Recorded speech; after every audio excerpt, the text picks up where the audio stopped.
I'm with him to the finish. Look, he's the only man we've ever had in my lifetime that stood for America as president. Now, I was a George Herbert Walker Bush man and all that, but they don't anybody compare to Donald Trump. He loves this country, and that's why I love him. America's been assaulted, open borders, you know all the issues, and nobody stood under the attack that Trump stood under. And look what he's done. He's hanging in there. He's for us. He loves this country, and I'm going to support him to the end. I hope he wins. We need him. I don't think there's anything Trump's done wrong. I think that the desperate opposition is just after him. And they've been after him 8 different ways, and they're going to keep after him until they can get him in jail.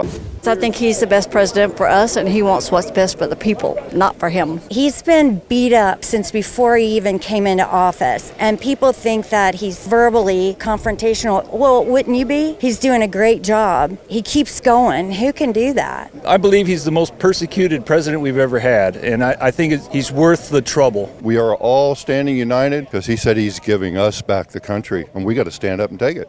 How far away are we from seeing another JFK type situation? Could be close. Seems like there's a candidate that the government really doesn't want. Yeah, there's this one guy. What's Yeah. his name? One guy who went to the UFC this weekend and got like a 30-second standing ovation, almost as big as Dave in Ohio. They want to try to make him look like a bad guy, but people just aren't stupid anymore. So many rappers are showing support for Trump now. It's crazy. Yeah. Now he's got a felony.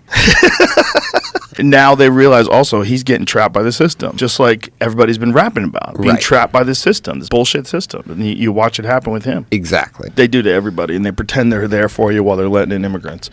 This is a travesty of justice and an abuse of our legal system with damaging consequences. This is not about Donald Trump. This is about abuse of due process. And this opens a Pandora's box of extreme proportion. We are not some banana republic, for God's sake. What are we going to do next? Have a Putin poisoning posse and start finding political opponents foaming at the mouth at home, not so mysteriously dying in their lazy boy recliners? We're better than that. We must be better than that. I don't like seeing the weaponization of our justice system. And let's be honest, this is so not just about Trump. If you let your hatred for Donald Trump compromise your ability to find true north on your moral compass, shame on you. Then God help the children who will inherit the dystopian nightmare we create. We need leaders who will pledge to end this vicious cycle right now, where our institutions are no longer bastardized and weaponized, but rather simply serve their intended purpose.